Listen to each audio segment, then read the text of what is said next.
Hi, everybody. Welcome. We are so excited you're here for our virtual dating webinar.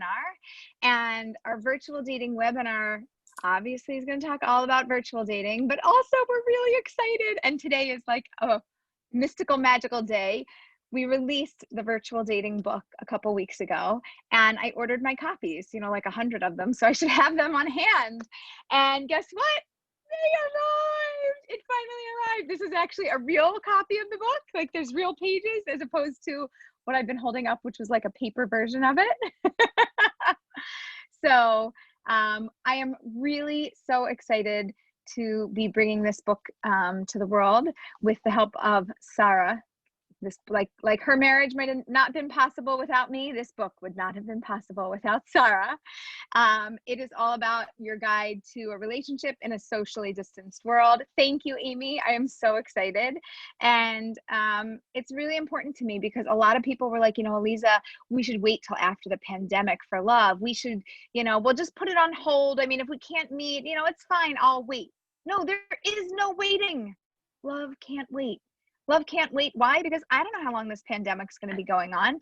And because you need to meet your person. You need to meet your soulmate, your bashert. You need to find them. And now is a great time to find them. People are super motivated to find their person. And so we are really excited to be doing this webinar with you. And I want to thank our sponsor, Bashert Lounge. Bashert Lounge. Everybody give a thumbs up and a hip hip hooray for Bashert Lounge. If you're like, wait a minute, but what is the Bashert Lounge? What is it all about? So I'm going to read you a little thing so that you'll know exactly who they are and what they do and how you can find them. And in the comments, Carly is going to drop some info. So Bashert Lounge is a Facebook group where they connect all types of singles to find their soulmate. This group was founded to truly bring together Jews of all different types and all different backgrounds and all different religious affiliations so that everyone can find their best friend. They do their best also to provide dating resources to the members so that they can all learn and grow. So they are a group that is working on your behalf. And it's my favorite to partner with people who love Jewish singles and who just want to see them find their soulmate and get married. So thank you so much to Bashert Lounge. You can find them on Facebook. And please reach out if you want to join an awesome group of singles.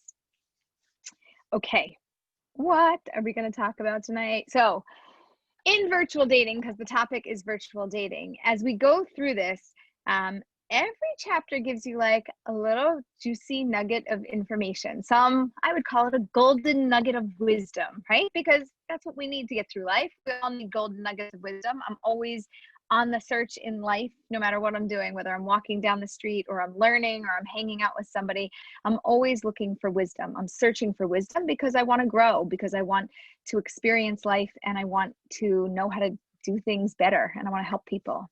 So in virtual dating, there's a lot of tips and tools. Now in Judaism, we have something called a segula. How do we translate segula? I'm never good with definitions. I don't know, I'm totally putting you on the spot. I didn't like a positive superstition. Okay. Right? A ritual.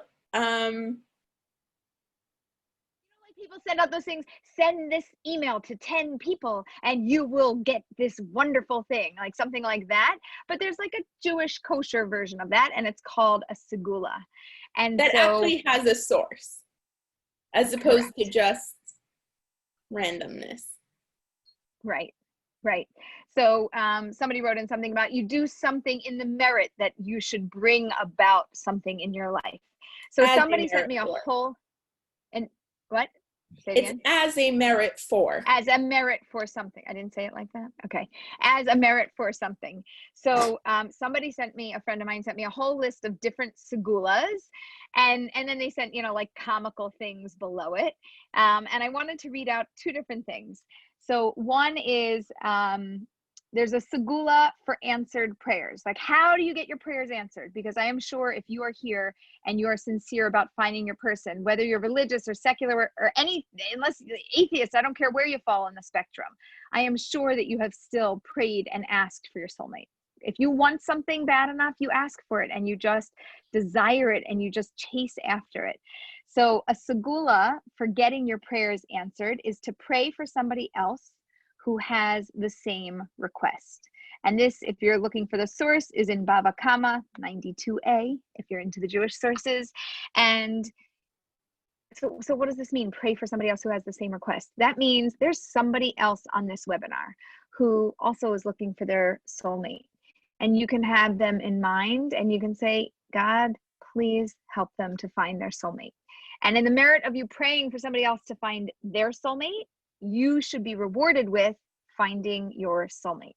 So that's a Jewish segula. That's actually not anything that's in the book. This is like a little webinar bonus tip. But that's one way of trying to find your soulmate outside of what you already do, is start to pray and ask for other people who are searching for their soulmate and be sincere in doing that. The other one, which kind of made me giggle, this is a segula for marriage, and this is for the men. In Kedushin, it says a segula for marriage is to go out and find a suitable wife, right?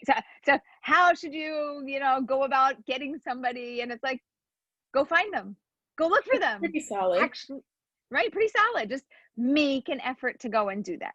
Now, if you're here, I know you're making an effort to go and do that. So I'm preaching to the choir. But really, sometimes we get tired. Sometimes we get frustrated. Sometimes we get confused on the journey and we're not able to do it so well. I know that everything that I do, I have my good days where I'm like, yeah, this is good. And I got this. And yeah, we're moving. And there's other days where I'm like, oh gosh, forget it. Like, lay in bed, pull the covers up and forget it. I'm done. This is just, it's not going to work. I can't handle it anymore. I give in, I throw in the towel, forget it. I'm done. So I'm here to tell you, you're not done. We got this, you and me and Sarah and our whole team of coaches all together and Bashert Lounge. We got this. We're going to find your soulmate. You're going to go out there and you're going to find them. And we're going to talk about how to do that virtually. Okay, so talking about going out to find somebody these days, where do you go? Anybody who's live watching this, pop in the comments where you go to find somebody, because I would love to know. I was messaging somebody today and I was telling them that, the webinar is happening tonight. Let your singles know, be in touch. And she wrote back, she's like, Aleeza, virtual dating. She's like, we're in New York. Don't worry. We're back to in-person dating. They don't need that anymore. And I was like, oh, okay, good. I'm so glad to hear that in-person dating is picking up, so much so that somebody said they don't need virtual dating tips anymore. Sarah, what do we have? We've got speed dating events, apps, J-Swipe. That's where I met my husband. Sayu at Sinai, Jewish social events, singles meetups, Zoom speed dating, Sayu at Sinai. Okay, good. And I assume some of those, there's speed dating, and it sounded like there was maybe in person or there was also online. I did hear of an event in New York where they were doing, I want to call it drive-by speed dating, where they lined up cars. Did you hear about this one, Sarah? No, I love it already, but no.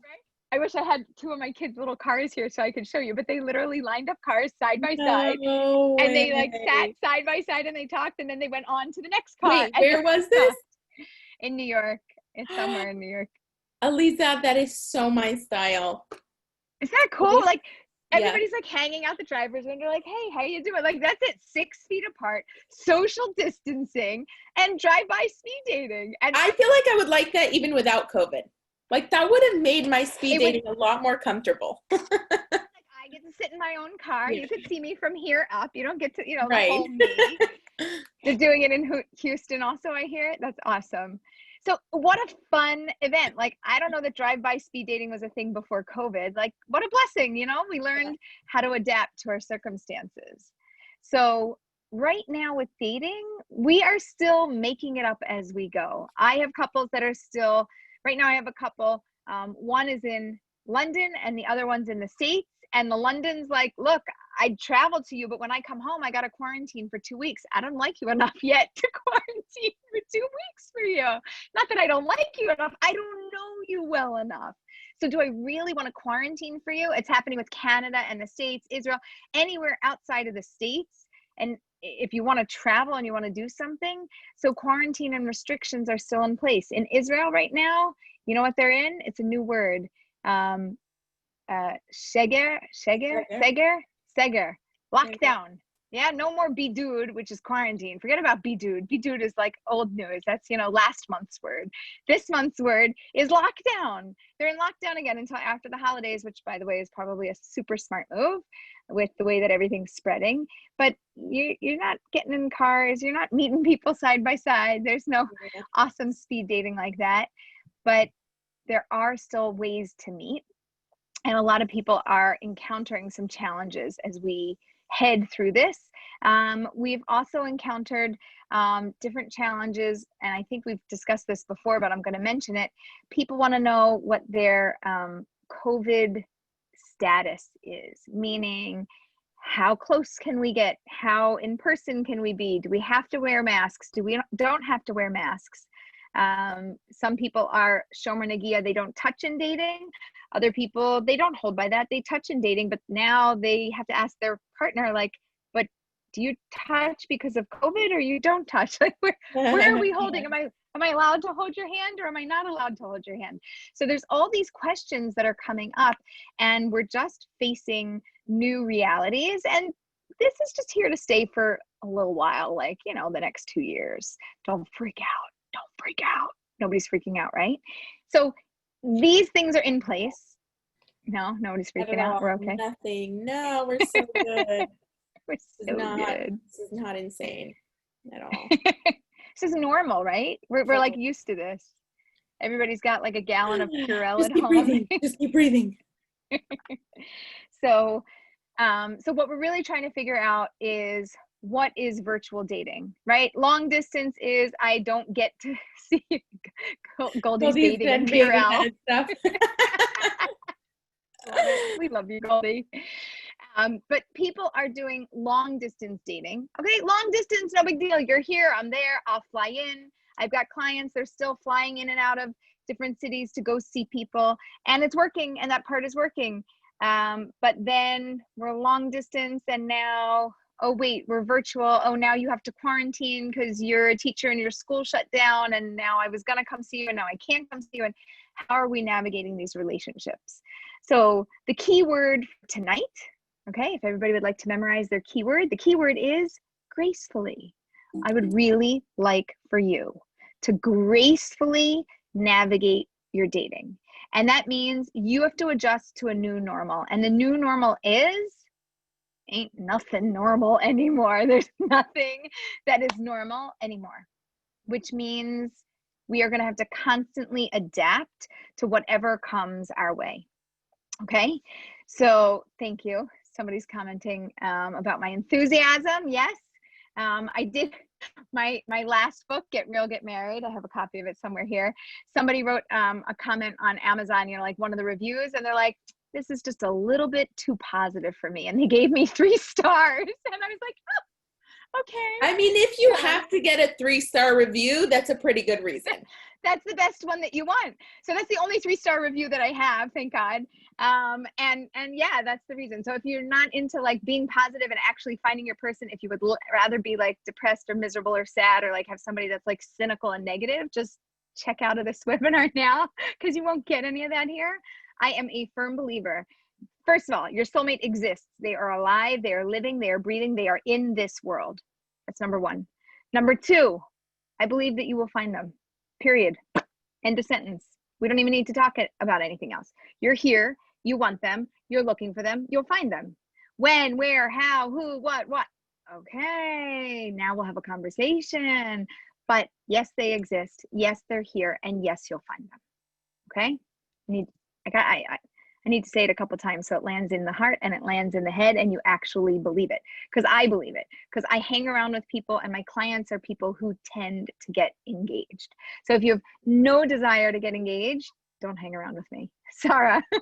I'm just going to say, if you're at a place where you feel like you want it, but you don't believe it, really work with Aleeza, because by the time you're done working with her, like by the time you've had 1 or 2 sessions, you will believe it, because she believes it's so hard for you. Yeah, you didn't. Like, You didn't she'll really believe think it you were for you finding your until you person. believe it yourself. What?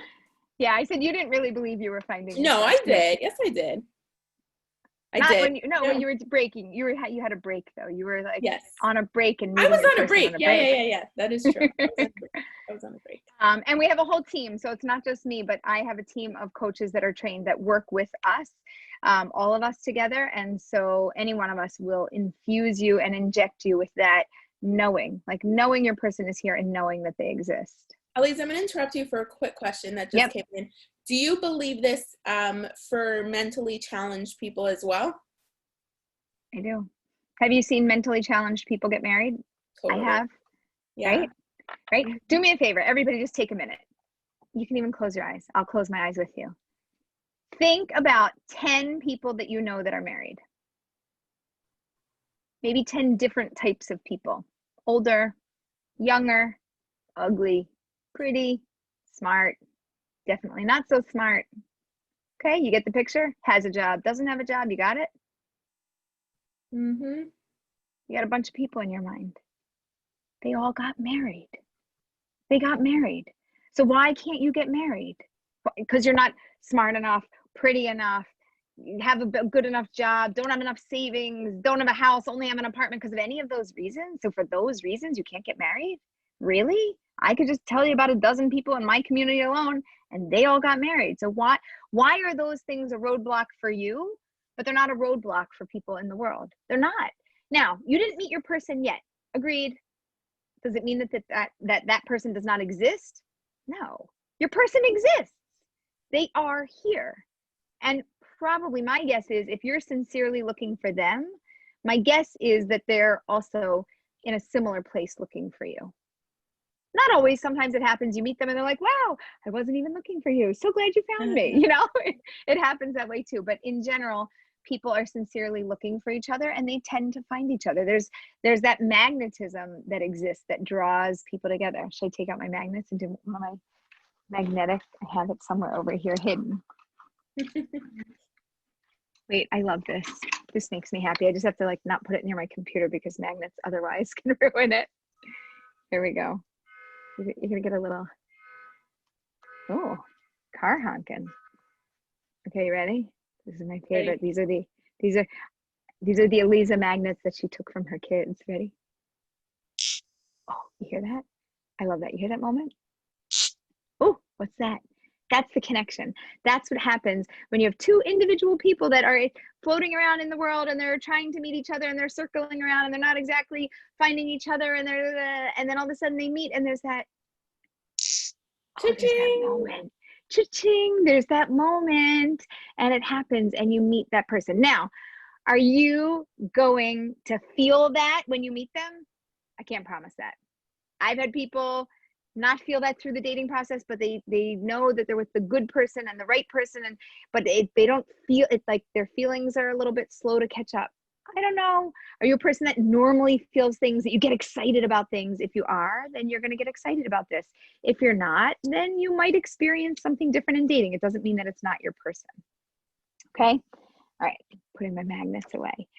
So in terms of dating, just pulling out because I really want to, we're going to do this now. If you would like in the comments, by the way, for anybody who's on this live, your comments will not be in the recording. So nobody's going to see this except anybody here, but nobody for a playback. So if you would like right now, take a minute, think about your feelings about virtual dating. Okay. Between 1 and 10. 1 is like, never really liked the idea of it. Can't wait till COVID passes so we can get back to normal dating.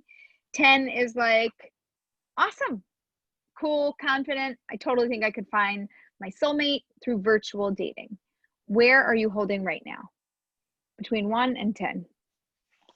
Oh, 10, 5. 4, Sorry. 1, 10, 3, 7, 6, 6, 8, 6. Okay, we're all over the map. 6, 6, 9, 10, 9, 6. Awesome. Okay, so we got a whole bunch of ones. We've got people that are like, there is no way I'm meeting this person during COVID. I can't even do it. We got a bunch of 10s. I love the 10s. You're super confident. You're like, I got this, COVID, not COVID. Like, I'm finding my person. I'm in. I want to find this person. This is going to happen. And then we've got a bunch of people in the middle, 5, 6s, 8. We're like, yeah, maybe. I mean, convince me a little more, right? Like I'm holding here and I'm like, we're boring you, Sarah. Sorry. No. I'm teasing. I'm teasing. But then there's a bunch of people in the middle that are like, yeah, maybe. Okay. I don't care where you are on the map. Okay. In general, what I love is you're increasing a little. If you're at a 10, you know, like you're good, you can hold on. You don't have to go higher than a 10. I don't need you to be like, woohoo, COVID dating. Yeah, it's awesome. Right. Who does that? Nobody does I'm waiting that. for you to make stickers, like bumper stickers. I love COVID dating. Like, I'm just waiting for that to happen. I think we Wait, should oh my gosh, we should have virtual dating swag. We should totally have virtual dating swag. Okay, we'll talk about this later. Would you buy virtual dating swag? Yes or no? Put it in the chat box. I'm only half kidding. Sorry, I love you. Don't buy the swag, just buy the book. So COVID dating. So if you're at a 1 and you're like, yeah, so do me a favor, take a little time to just pull yourself up to a 4, maybe even a 5. Get yourself midway there. You don't have to like virtual dating. You don't have to love virtual dating. You don't have to believe it's going to work. You just have to be okay with going through the process of virtual dating, which might mean talking on the phone more often, which might mean getting on video more often, which might mean Zoom speed dating. Yay, right? It might mean a lot of these unusual things. It might mean that you're all into dating and the person that you start dating is like, oh, COVID, let's just talk by phone. And you're like, let's do video. And they're like, nah, I don't like video. And you're like, okay. And you wait 2 weeks and they're like, okay, let's try video. And they're like, all right, let's try video. And you do video and you're like, okay, let's meet in person. And they're like, nah, I don't want to meet because of COVID, right? So depending on where you're at, like, I just want to, like, let's inch up everybody from the bottom. Anybody who's at the top, loan out all of your positive feelings. Maybe let's do this. Anybody who's at a 10, 9, 8, somewhere in a higher range, tell us why you're there, why you are good with virtual dating, why you think this can work. Give us a little bit of feedback and what's called chizuk, strengthen everybody and bring everybody up. Give us a little support here. Some people said, you've got nothing to lose, right? When you get nothing, you've got nothing to lose. That's the Aleeza line. Distance doesn't matter. I love that. So it's so true because somebody said to me when COVID first started, they're like, Aleeza, I can't even meet the girl next door. So who cares if she lives in Kansas or California or Canada or Israel? Like, makes no difference to me. Can't see her anyway. So yeah, distance doesn't matter. So it opens up a whole new world to you. What else? Yeah. Any other comments that popped in? This is very well, same idea, but Zoom speed dating allows a geographically diverse group of singles to meet.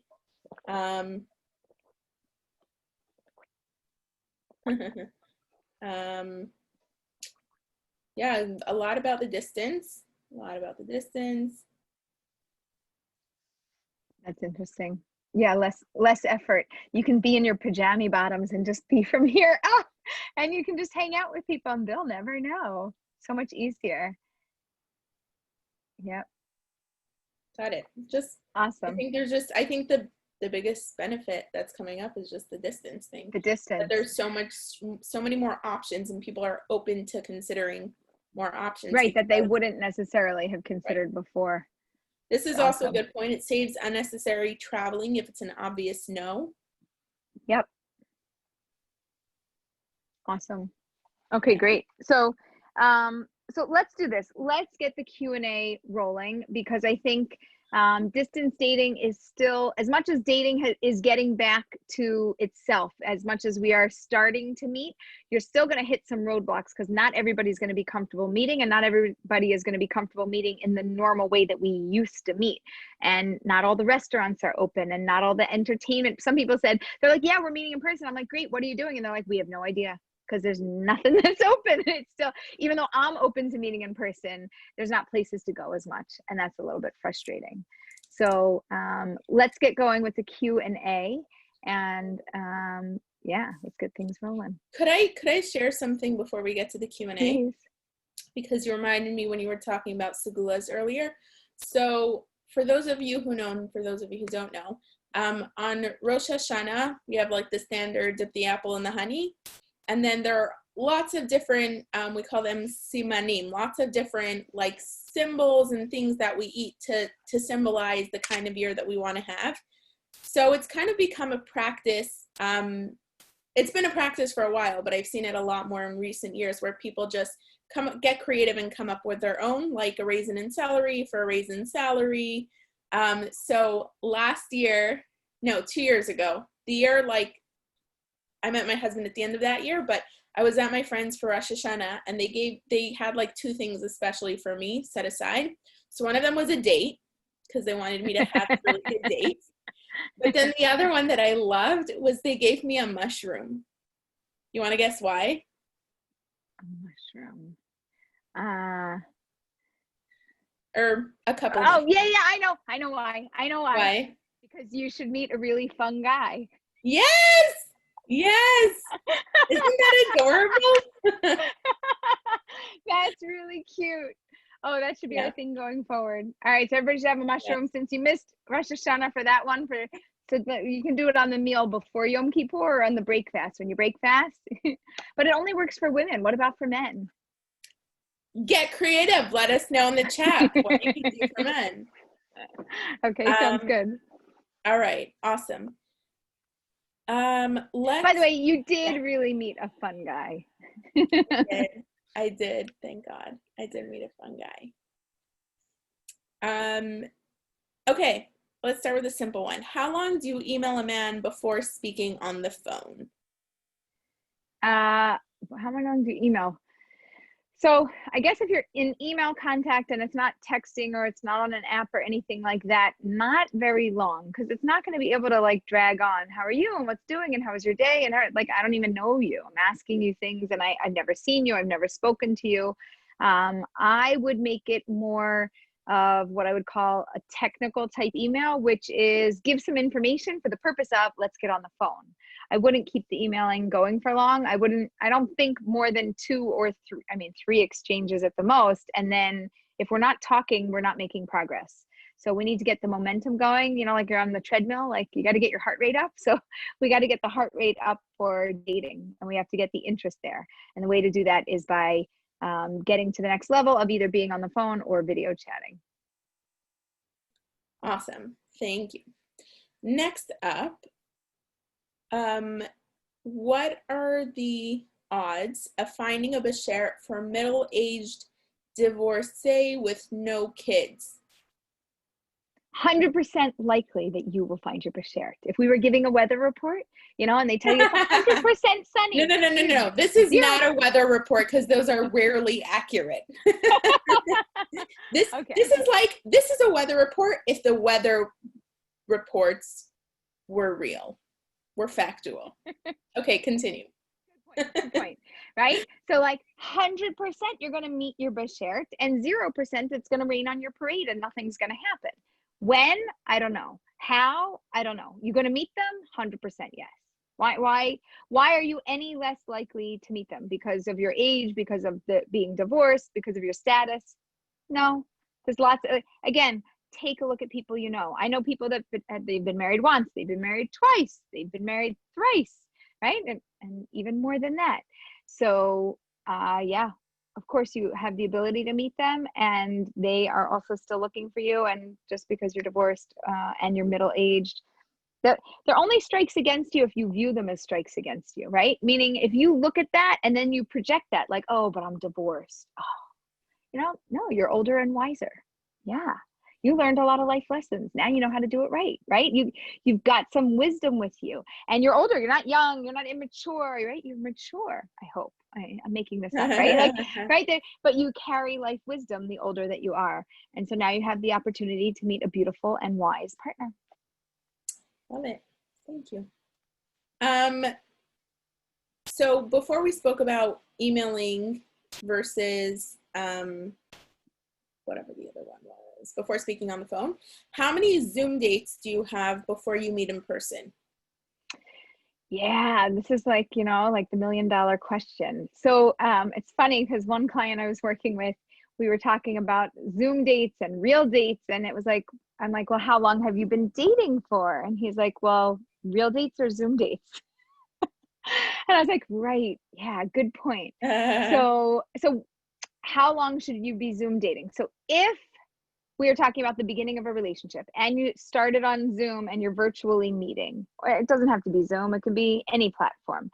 But if you're virtually meeting, then that's the before we met in person Zoom dating. Depends on your location. It depends how far you are. I would love it if you date 3 times and you're like, wow, there's something here, let's meet. Right? To me, that's ideal. If there's a further distance and you're like, Aleeza, I can't get there yet. Okay, so you'll have to date longer than that. But like in the ideal wave a magic wand, what do I want? I'd love to see you date 3 times and you're like, yeah, I mean, there's enough here that I'd want to meet you in person. And then you meet in person. Now, after you meet in person, just because you met in person doesn't mean that you don't go back to Zoom dating. Sometimes you have to, right? So it depends on the distance and other things. But I would want to get you in person as much as possible because you're going to learn the most by being in person with somebody. Gotcha. I don't remember. Did you answer the question? 3. I said did you 3. Give a number? Okay, 3. perfect. I did. This Sorry, is what happens when you multitask. Well, also, for any new friends, not old friends know I sometimes answer a question without actually answering the question. So that's why Sarah's asking me. Thanks for keeping me straight. No problem. Okay, this is a 2-parter. How long can you date without meeting someone in person? I guess you kind of answered that. And how frequently do you need to see each other in person while dating? Okay, so you need to see each other as frequently as you can, right? More time in person is ideal. And the first part is how long until in person? Yeah. Which is what we said. Well, on the long end. So the short end is I'd like to see you to see them within three dates. If you can't see them within 3 dates, it used to be like within 3 weeks, I'd really like you to meet. But with COVID and everything else, I kind of extended that to no more than 6 weeks. But I have to tell you, 6 weeks is a really long time for you to not meet in person, to invest yourself into somebody, and then to meet in person. And, sometimes it's DOA, dead on arrival. You arrive and you're like, hi, yep, never going to work. What do I do now? And you're freaking out because you're like, oh gosh, I just wasted 6 weeks with you, 6 weeks. Right. So we don't want that to happen. But if it's got to be extended for whatever reason, work, quarantine, life, family, holidays, I mean, there's so many reasons why we could get delayed. I wouldn't want you to go longer than 6 weeks without actually meeting in person. And then as you start to meet in person, it's always ideal to be in person versus on Zoom or on the phone.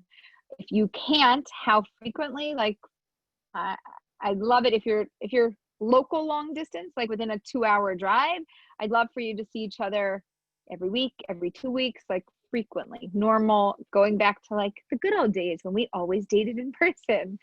But if you're not able to do that, then we could extend it a little, but it's like a slippery slope. Like, how long do you want to be dating virtually without seeing them, without getting enough feedback, with kind of dragging the whole process out?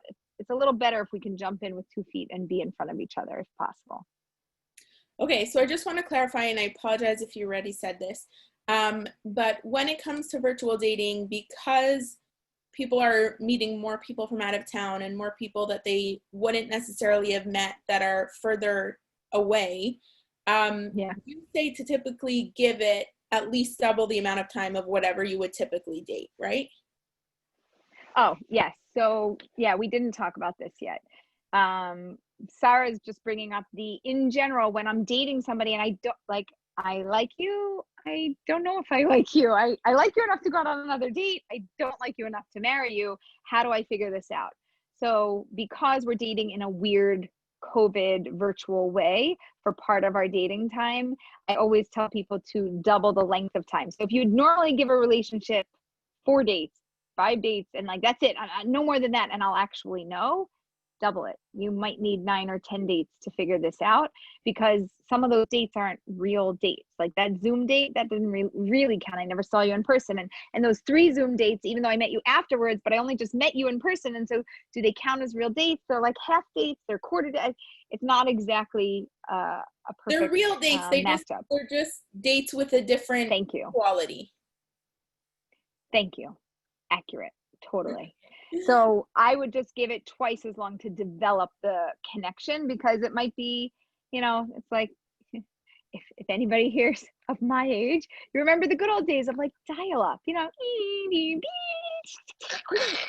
What is you know, like it takes a little while to get connected.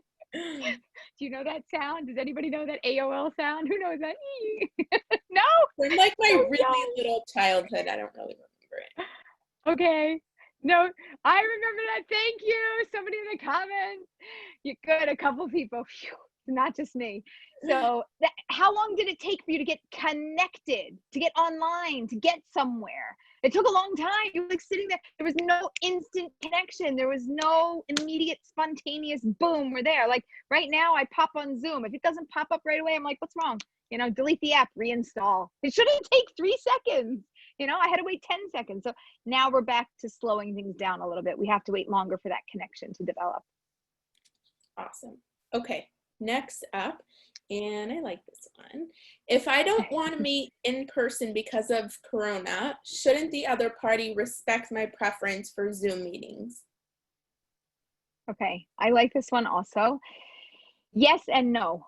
How long do you want to Zoom meet for? Because Corona has not disappeared, and it is not disappearing, not in the next week and not in the next month and probably not in the next 6 months.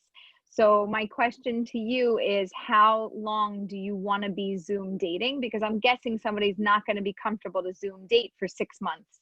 I would be surprised if anybody would be comfortable to Zoom date for longer than 6 weeks. We can't invest that much time without actually meeting somebody face to face and getting a real feel, real time, just in person. I know you, I get it. Either I like you or I don't.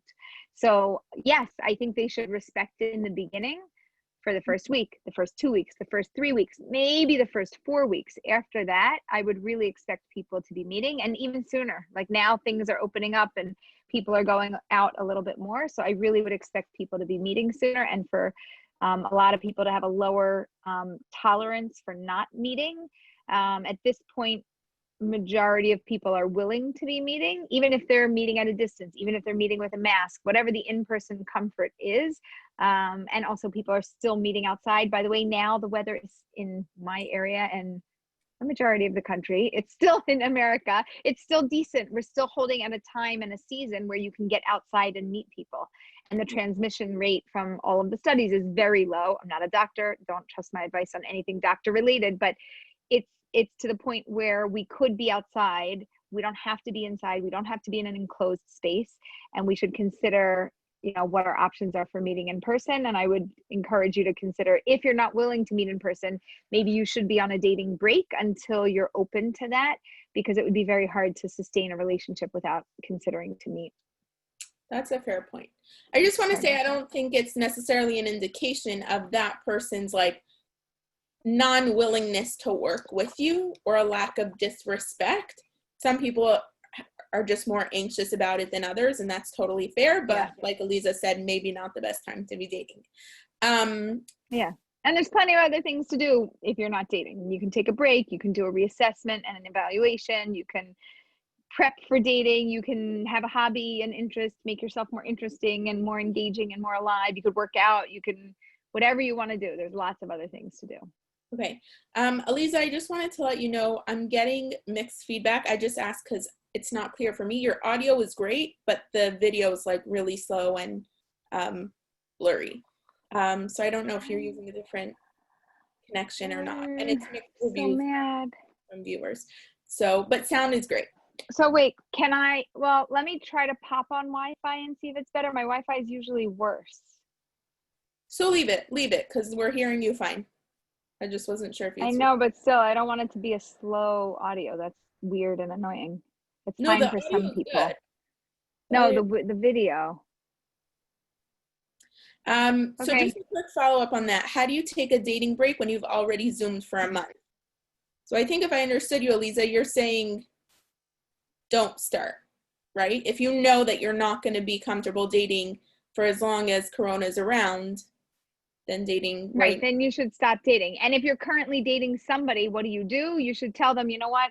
I'm not comfortable to meet in person. Let's put this on hold and I'll reach out when I'm in a more comfortable state. And if you're available, great. And if you're not, it's okay too. Awesome. So it feels like virtual dating, probably video dating specifically, would be a little awkward. How do I practice to make it less awkward? The answer is in your question. Practice. How do I practice? Practice. So who do you practice with? I would tell you anybody. I don't care if you get on with your brother, your sister, your best friend, your mother, anybody. Get on Zoom, have a conversation, and I'll give you a clue. Okay? The clue is, in order to know how you look on Zoom and to get comfortable with it, do not look at the other person, look at you. Okay? So I'm just going to tell you, this is just like a visual. Let's give you a camera lesson. Right now I'm on my phone, which is on a tripod, and it's standing right in front of me. My camera is over here on this side. Okay? I'm looking here, and where I'm looking is actually my image, because when I look at my image, I'm closer to looking at the camera. So it almost looks like I'm looking at you. So it's a little easier for the viewer. If you watch now I'm looking at Sarah. Okay, so you see my eyes? So I could see myself moving on the side, but I don't really know what's happening with me. And if I shift back, I could see me. So what I want you to do, like right now I'm talking to you, but I'm looking at me, a little bit odd, but I could see how I It's look really when odd. I'm talking to you. It How is. have we never But discussed try it. I don't, this? where are your eyes? You're looking I'm at me. always looking Now at look at you. you. Now look at you. Now I'm looking at me. Now great. When you look at you, you look like you're looking at the camera better. That is so funny. Okay. And wait a minute, the exciting thing is you get to see yourself. It's like looking in the mirror 100% of the time. So you can see, you can see what you're doing. You can see how you look. Are you sitting like this and look at yourself in the camera and you're like, oh, that doesn't look good. Okay, wait a minute. Okay, shoulders back, head up. Okay, head up. Okay, do I look like this? Oh, now I look very stiff. Okay, let me just have a little relaxed pose. Oh, now I look a little bit more relaxed. Okay, well, what does it look like if I lean in? Well, that's okay. Okay, now I look like I'm leaning in. Okay, what does it look like if I'm, like this or, what, right? How do I want to look when I'm there? Do I have, like here, noticing hands in the camera, right? So if I want my hands like this, that just throws things off. So I need to have my hands closer to my body so it doesn't look crazy. But if I want my hands in the frame, right? See, like that totally in the way. But if you have them here closer back to where your shoulders are, you can do a little bit of a shtick and you can have like something over here and something over there. And there's a little personality. But if you're looking at you, you'll always know what's happening with you and you've got to practice. Now, if you're like, Aleeza, this is weird. Like, I can't do this with somebody else. So don't do it with somebody else. Get on camera, put a video on, put Zoom, put something where it puts your box on another. You need two to be running. Maybe put on your computer at the same time. So it's actually you and just have it running so that you could look at yourself a little more and then have a conversation. Pretend like you are giving a presentation on plants and foliage. I don't care. Give a presentation on anything. Talk to the camera and have a conversation and see how you look. How does your face look? Now, by the way, I'm going to just show you something because I got, thanks to our new podcasting, which will be coming out in, that's like 2 months away, a month and a half, but we got a ring light. That's why I'm doing this. But watch this. Ready? Ooh, what's that? That is Aleeza with no ring light. When I had no ring light, this is how I always looked on camera, which is kind of shocking because it looks so dark now. How is it really that dark? Maybe my light in the room is dim. I don't even know. Is this the new light that we just got? Yeah, look at this. Hold on. Nice. Right? Right? Okay, so this is what a ring light does. Everybody's like, oh, what's all the hype about a ring light? But here, ready? Oh, I could look yellow a little bit more like my walls. Is that a better color? Oh, now I look really orange. I got a suntan. I got a sunburn. Doesn't look good. And some of them hurt your eyes. Some of them feel more normal. But if you have a light, it actually helps. It makes an enormous difference so that you're not totally in a shadow. And when you're completely in a shadow or half, I've had people where I can't even do it now, but they have half of their face that's shadowed and it's dark. I have to tell you, it gives off a creepy vibe.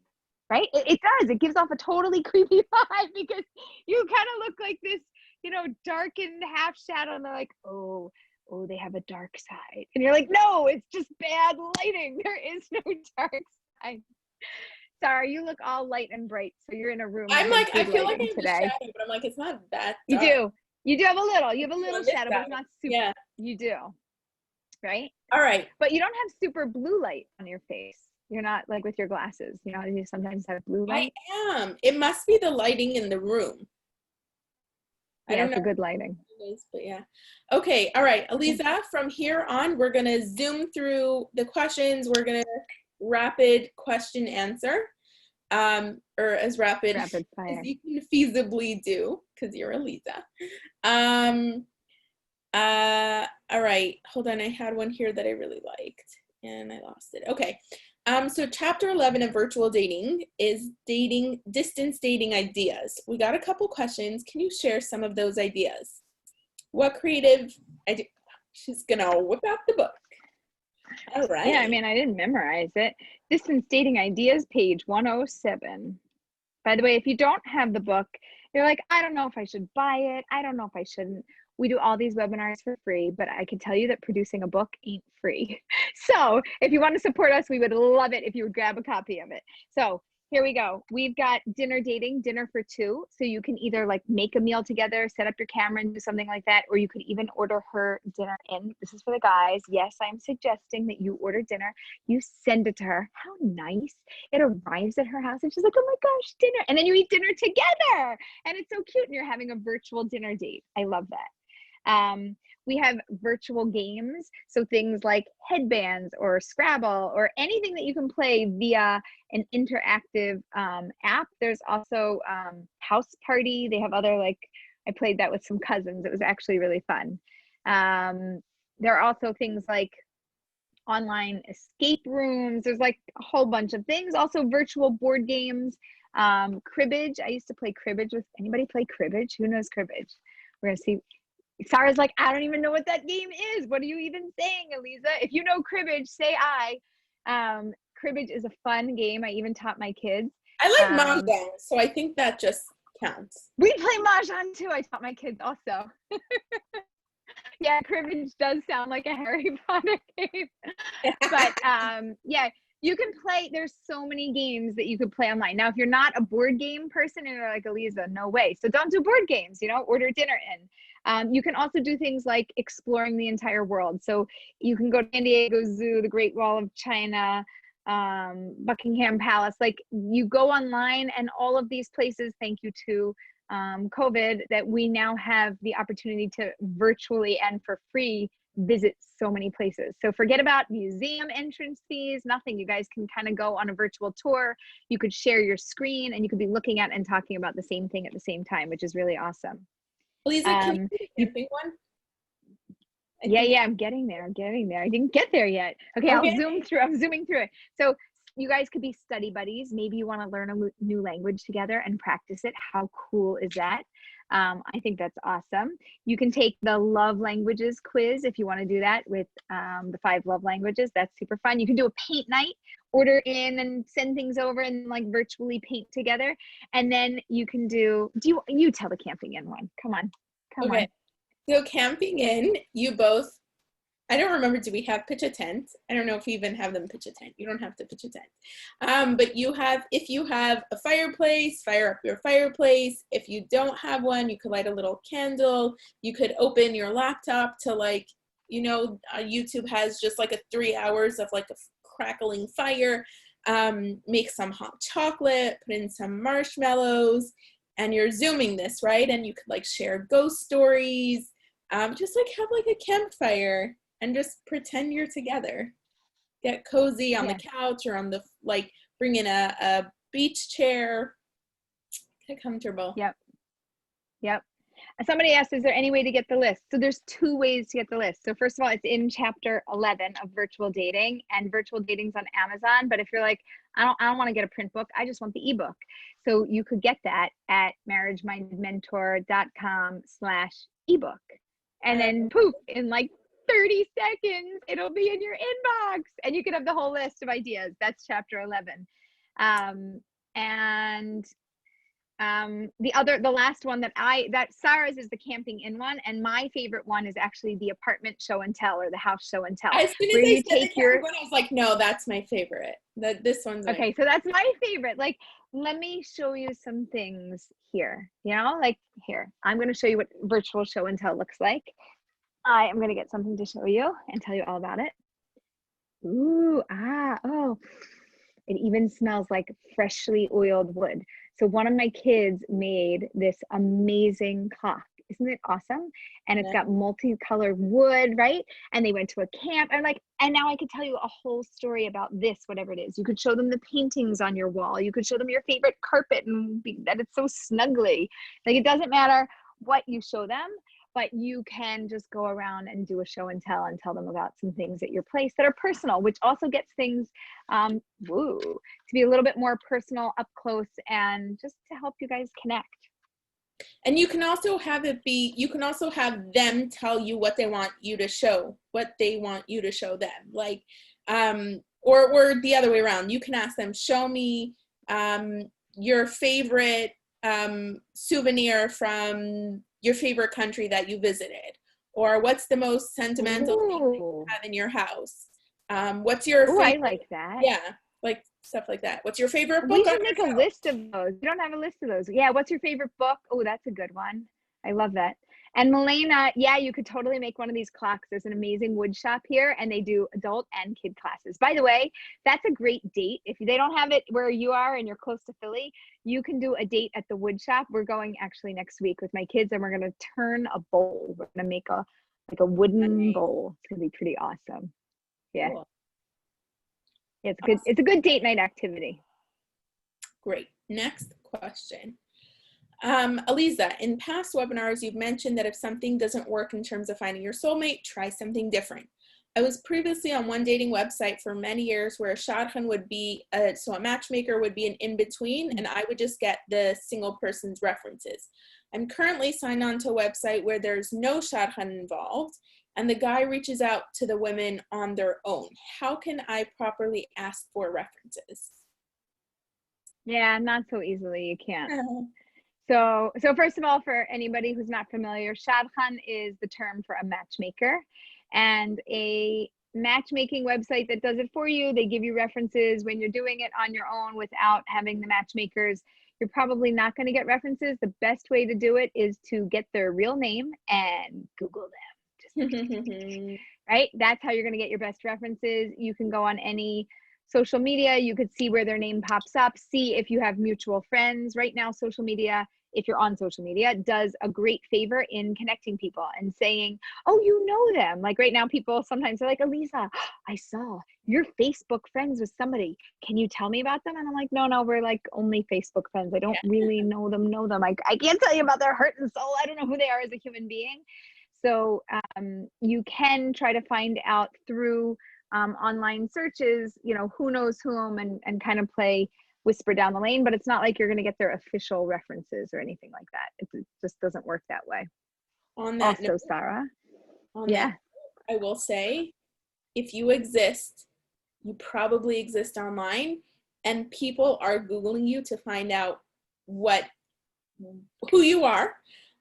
So if you have or haven't heard about the online overhaul, which is basically just making sure that you're represented online the way you want to be, we're gonna get to that.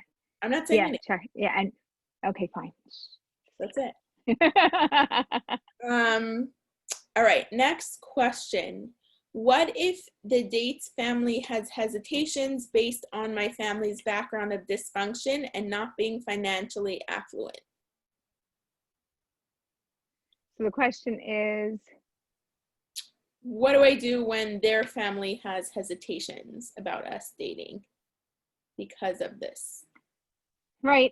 So I think we have to get through it as gracefully as possible. It can be that people who are either too inquisitive or have too many, hesitations or anxieties or stressors or things might not be a good match. You might want to be with somebody who in general is a little bit more laid back about things, or things don't bother them as much. You can't push, you can't nudge, you can't prove. Like, the number one thing you should do, love and accept yourself and your family, right? And my family has issues and things, right? And that's their thing. I am who I am, right? I am whole, I am complete, I am in a good position. And okay, so we're not as financially affluent as they are. Okay, everybody makes different amounts of money in this world. And if you come off with a confidence about who you are and a comfort about who you are, as opposed to being defensive, like, oh, you know, like, oh, that's them, it's not me, it's throws it off. It doesn't feel as good as just, you know, well, they are who they are, and, you know, this is the family that Hashem gave me, and this is where I am, right? This is where I am in life. This is the lot that God put me in. This is mine, and it's okay. You know, like, I'm gonna find my spouse, whomever they are, and maybe they're not gonna love this situation. You know, do I wish things maybe were different? You know, I get what I get, and this is what it is. And, you know, I've gracefully been able to be who I am, and then share all the amazing things about who you are. If somebody's not able to accept that or not able to see it, it might not be the right person. So there's really, it's not about trying to convince them that this is something. It's not going to work. The more you try to convince them, the more they're going to be like, run away, forget about it. The more you just say, like, I hope that you're open to exploring this, and I am, and, you know, I have a lot to offer. Here's what tell me what you have to offer, not what your family doesn't have to offer, right? That's what I'd rather know about. Awesome. What do you do when friends or matchmakers set you up with multiple people about the same time? Yeah, right? You're like, oh, yay, matches. Oh gosh, so many. When you have the blessing of having too many suggestions, so the first thing you should do is figure out who you're going to go out with first. And I always tell people, now don't tell the other people this because they might get mad. This is not, oh, they came first and they're in line, so the first person first, and the second, and then the third, and the fourth. It doesn't work like that. The first person in line is out of the lineup, the most appropriate person to you, they're number one. Okay? And everybody else, you just say, I'm just not available at the moment. I am interested to hear more, but not today. Let me call you back if this shouldn't work out. Then you go out with person number one, the most appropriate person. It works out, yay, you get married. It doesn't work out, okay, now we go to the next most appropriate person. If you have somebody in your life, I don't know, they're one of those special people to you that you kind of like owe them something, you may have to break my rule sometimes and go to the first person in line that's the most important person, or the one that might be the most irritated with you if you don't say yes immediately, and might cut you off and blacklist you. Sometimes we have to do that. That's life. Just a real answer. Sarah's like, what? Yeah, sorry. So this is not specifically virtual dating related, but it could be. How do you date well if you have trauma from past relationships? Yeah, so we all come with stuff, and what? The best way to not all of us. No, what are you saying, Aleeza? So I love you, Sarah. So we keep it light here, everybody. Do your best to heal from them to the most that you can heal. Like, nobody's going to walk away unscathed. You're still going to have those scars internally on your heart, in your mind, okay? But it can't be an open flesh wound. I described it like that to somebody the other day. I'm like, sorry for the graphic, you know, visualization, right? But if you get a gash on your arm and it is an open flesh wound, what do you need to do? Well, you probably need some ointment. You might need to cover it to protect it, and then to give it time. What heals it? God. Over the course of time, the body knows how to self-heal, and it goes into a healing mode. And then after a certain point, you have to let it open up. You have to let it scab over, right? And then at the point that it's scabbed over, still might not look pretty, but man, it's healing, and it's closer to being healed, right? So at the point where your heart has kind of scabbed over and you're in a healed place, but you're not perfect, you're still with like a gap, you know, like a line there. So you could head out into the dating world and try not to bring the past into the present. That's the biggest issue. The biggest issue is somebody did that to me before, so I'm going to make sure you don't do that to me. I want to watch out, because if you even come close, I'm not, and then all of a sudden I'm micromanaging you for something that you never even did because it's a past trauma. So just have an awareness of that. If you need a therapist or a coach or somebody to guide you through it, get the person that you need to support you. What she said. All right, next question. How does a gal prevent the guy from ghosting her after he's made it clear that he wants to meet? You can't. If somebody's going to ghost you, right, you can't prevent ghosting from happening. So you're going to meet a lot of different people, and ghosting you means they're just going to disappear on you. They're like, oh, let's meet. I really want to get together. And you're like, great, how's Tuesday? Nothing. Radio silence after that. And you're like, oh, maybe it didn't go through. How's Tuesday? Nothing. So adorable. Maybe it didn't go through. Who knows? I don't know, right? Somebody's going to ghost you. It's not about you. It's not, there's nothing wrong with you. It's just that somebody else does not have social graces. They don't have common courtesy. Their heart isn't in a great place right now. And they're not doing the right thing in terms of dating in a way that is respectful. So you can't do anything about it. The one thing that you can do is just move on. Let it be, let it go. It's not you. Don't get into what's wrong with me. Why does this always happen to me? It happens to everybody. Everybody's getting ghosted. People, because there's a lot of people that just aren't doing it the right way. It's not about you. You're a great, wonderful human being. It's just they weren't right for you, and this is a blessing. It didn't drag on for so long. Just say thank you and move on. Awesome. Aleeza, this question, I don't know how much you want to get into it tonight, if it's going to come up in a future webinar, but how do I meet people I'm interested online? So I know we talked about dating apps, websites, whatever, but are there specific steps to take? Like what's practically speaking, how do I meet the person I'm interested in? Online or just anywhere? Online. Online. So we need to get you networked. So we need you on social media. We need you, whatever your favorite one or two are, or your least favorite one or two, if you don't like any of them, the two that you could tolerate. It's really good to be on social media, because social media is your virtual world where you can just meet people, and you can meet friends of friends of friends of friends. There's also Bashert Lounge and other groups like this that are online that are here specifically to facilitate singles meeting. So that's a phenomenal resource for you. We also need to get you on some dating apps or websites, because also, again, one or two, whatever your tolerance level is. I do not want you doing 20 things at once, burnt out, and in like 2 weeks calling me in a panic, like, you told me to get online. Right? I can't have you miserable. I need you to be okay through this process. So what I want you to do is to pick what you can tolerate and get in there and network.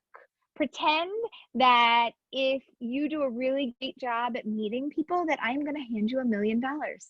Okay? Now, you might be shy and introverted, and you might hate going online, but if somebody's offering you $1 million, what are you going to do? You're going to Google how to be an introvert online, how to social distance date online, how to network on Facebook, how to network on Instagram, how to network on LinkedIn, right? You're going to do something to learn something to make a shift in your life, because there's a motivation. Okay. So what's your $1 million? Your $1 million is, I'm going to hand you your Bashert. Get online, go find them. They exist. They're here in the world, and they're probably online, because that's where everybody is right now. Awesome. Follow-up question. What if you've exhausted all those options? Yeah, so we kind of go through cycles. So, sorry, what? No. You tell me the answer. I feel like I want to challenge you on this, because I don't think it's possible to exhaust all those options. I know. I'm going to. For 2 reasons. Number one, there's always a new dating site. There's always a new Facebook group. There is. But more importantly, even if you don't try new places, whatever you've done until now that hasn't worked, there's always something else to try. There's always a different way. You can always switch up your bio.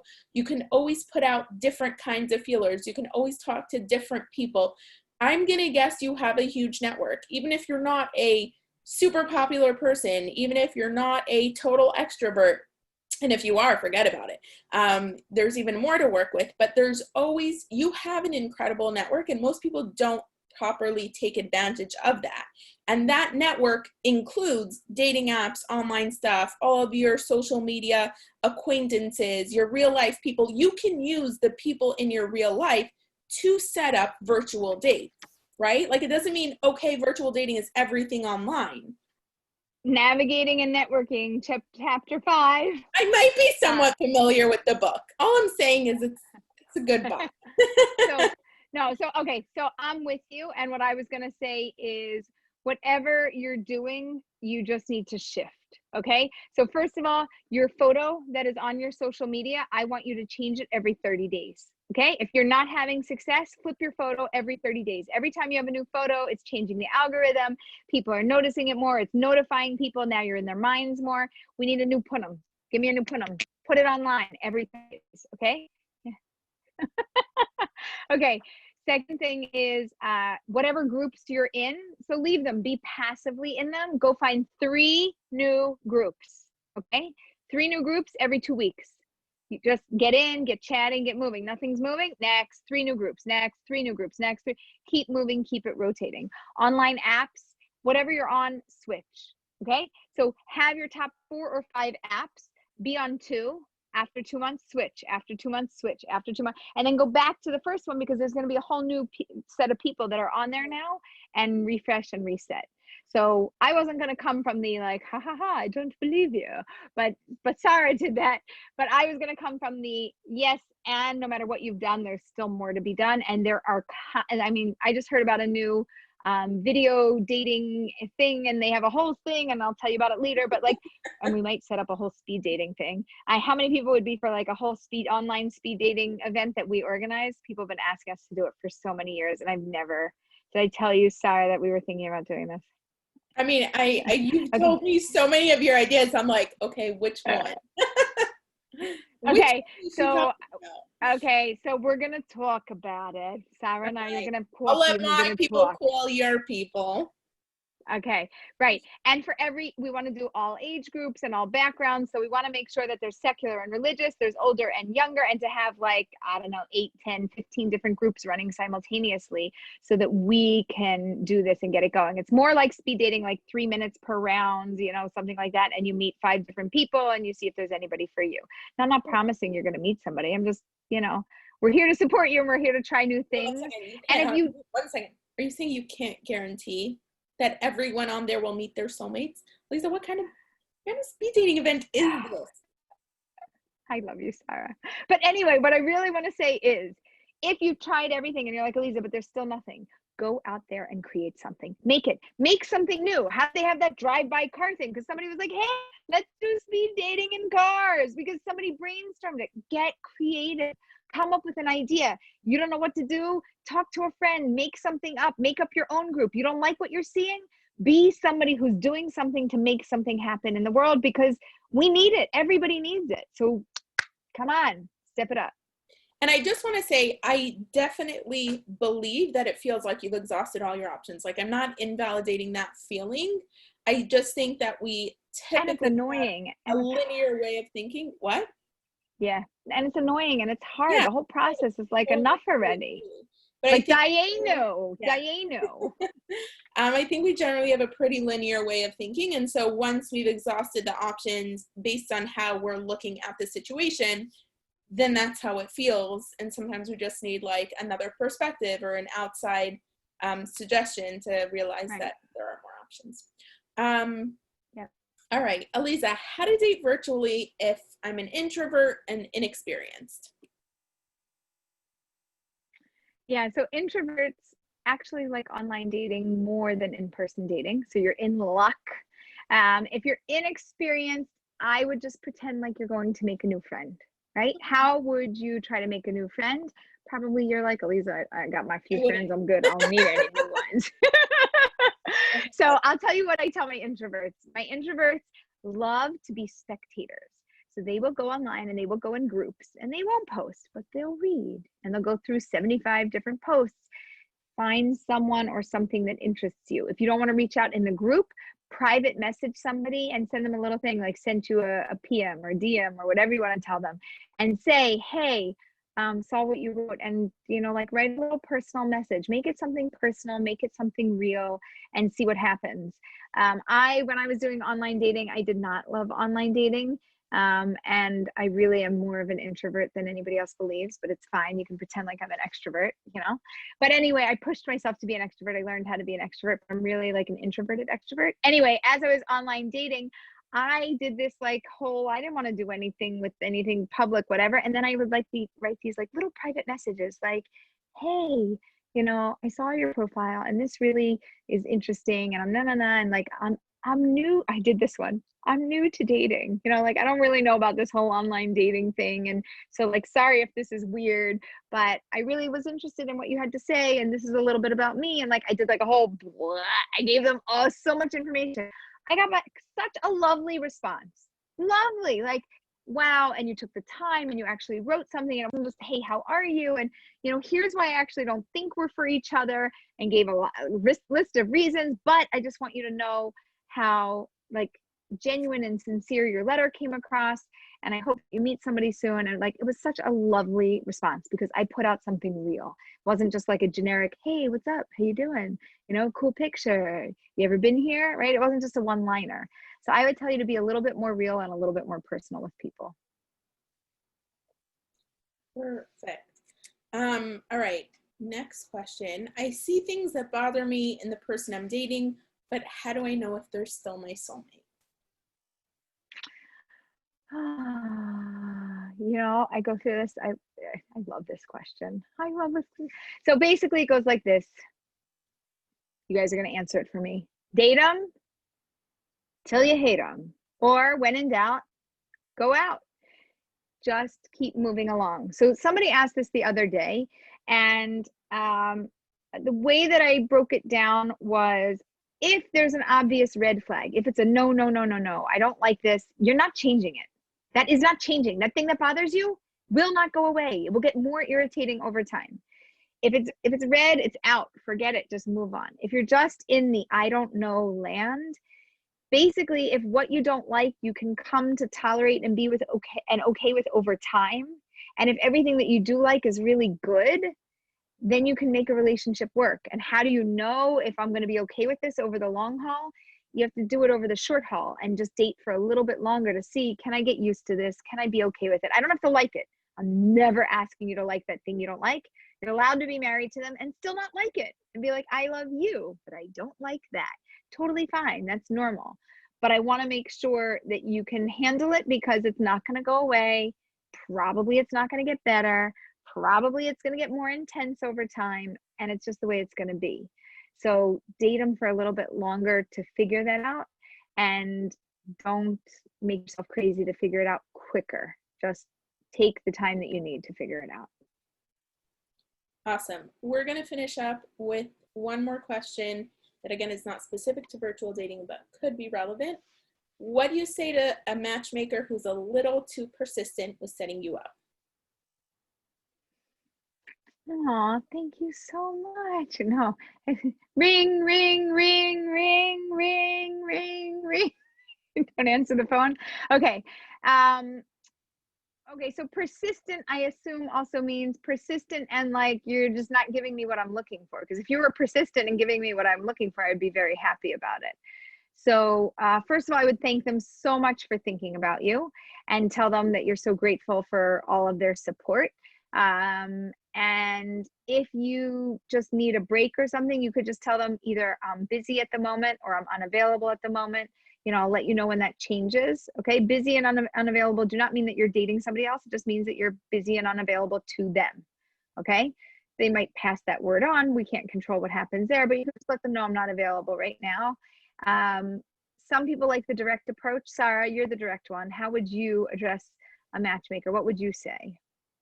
I mean, obviously it depends on the circumstance, but if it's someone that I really don't want to go out with and they're just being nudgy about it, I would probably say, I appreciate you taking the time to, you know, share this information with me. You obviously feel really strongly about it. But for a number of reasons, this is not something I'm interested in, and I ask that you respect my decision. If I'm interested in this at any point in the future and I want to pursue this relationship, I will reach out to you. Is probably what I would say. Okay, great. See, this is the direct approach. Sarah does the direct approach and I do the indirect approach. We each have our way and each one is, totally valid. I might tell somebody, thanks so much for thinking of me. I'm not available. I might not want to tell them or be too direct. It really depends on your personality type. So, but definitely thank them. Anybody who is going out of their way to think about you, totally thank them, because who knows when it's going to lead to the right person. And the fact that somebody's focusing on you, a lot of gratitude.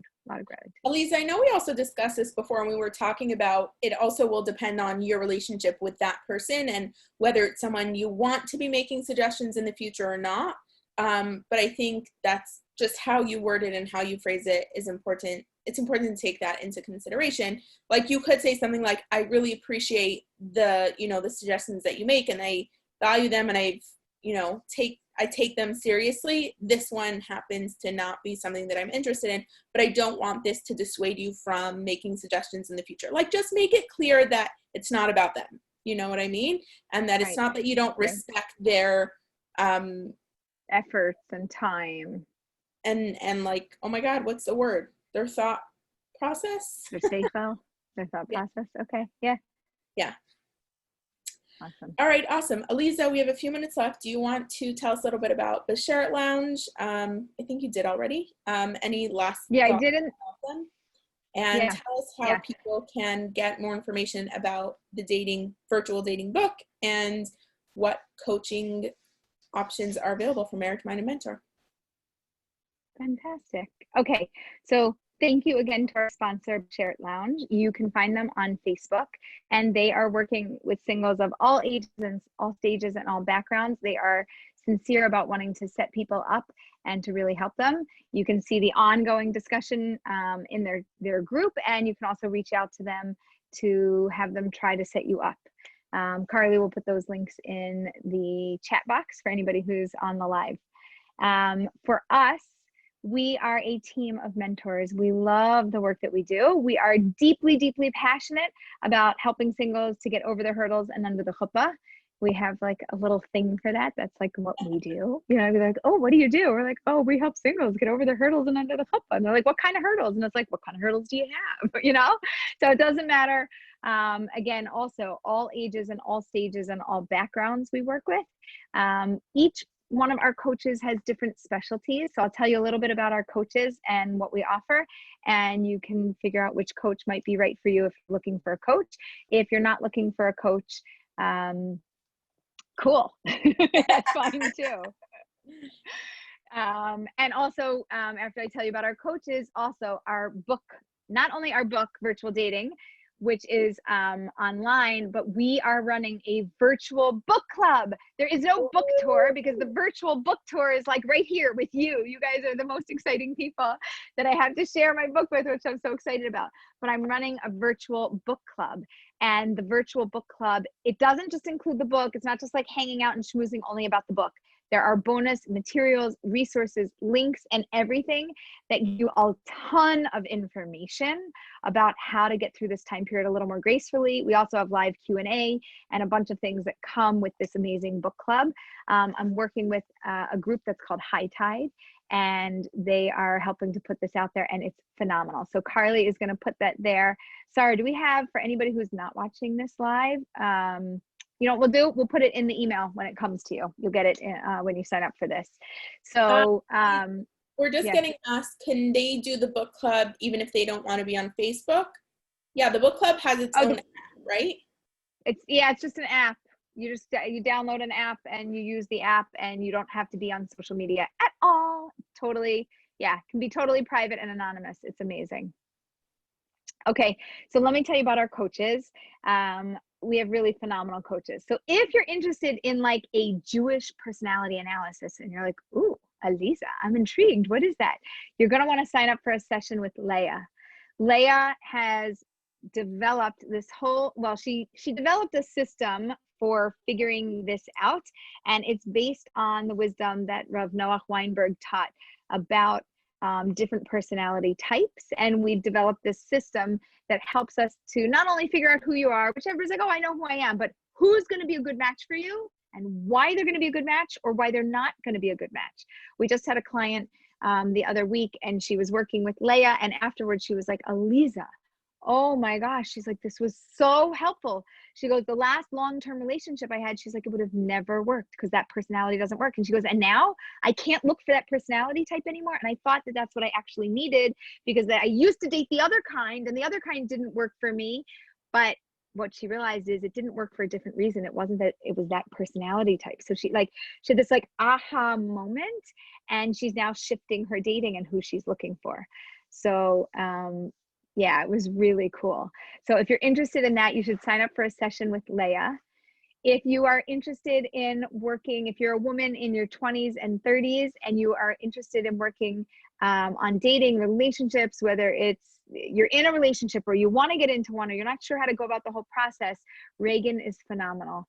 She works with women. Her specialty is women in their 20s and 30s and even early 40s. And she just has a way of going about things. And at the end of every session, she will email you like a gazunta list of notes of everything that you talked about and what you're doing and what you want to do and where you're heading. And so you have not just a conversation, but you have a clear path and an email follow-up so that you can move forward confidently and you can remember what actually happened in the session. If you're like, Aleeza, this is great, there's ladies in your group, but I want to work with a male coach. Great. We've got Michael, and he is our only male coach at the moment. And he's wonderful. He lives actually in Philly near me. I know him and his whole family, and he is really great at helping people just through the process. Like if you got something going on, you can't decide yes, no, you don't know, you're not sure what to, like you're really like, you're having, what do they call it? When the indecision. Analysis paralysis. Thank you. Analysis paralysis. Exactly. I know Paradox of choice. Yes, exactly that. He's great at working with you through that. Or if you're looking for a male coach, you're like, I just don't want to work with a lady. I want to work with a guy, or I want a guy's perspective. He can give you that. I could never give you a man's perspective. I can give you a woman's perspective, or I could give you a, what I know about my clients' perspectives, but not from a man's point of view. So you'd want to work with Michael if you're looking for that.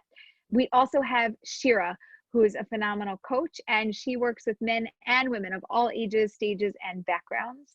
And she is available. She's also great at working with specific situations or tweaking dating profiles online. You're like not sure, it's just not coming off right, and it's not working, or you just need help, whatever it is, navigating this whole situation. She's good at sorting out all of those details and working with you through the process. And we also have Alana. Alana is a seasoned vet coach, and she has done coaching and matchmaking, and she has a background in therapy as well. She big picture, like she gets what's going on, and she really digs into deeper issues. So if you're that kind of person, you're like, oh, I love to really dig in, and I love to like get to the heart of it, then you're going to actually want to talk to Alana. And all of my coaches offer what we call a la carte dating, which is like sign up for a session, sign up today or next week or as you want. We're here to work with you as you want. The coaches are there for you on an a la carte as needed basis, and you can work with any one of them. If you have any interest in working with me, I have limited time, like time schedule is really, really tight right now. But I offer coaching for a longer period of time for somebody who's looking to dig in for a commitment and work together for 3 months. And you don't have access to me only. So you'll also get the personality analysis with Leah, and there's a lot of other things that come with it. And if you want that, just go to the website, sign up, do an intro call, get to know me, get to know what we offer. If you're like, Aleeza, all these coaches sound great, I have no idea who to pick, what do I do? Analysis paralysis, sign up for a session with me, and I'll learn about your situation, and I'll tell you who's right for you.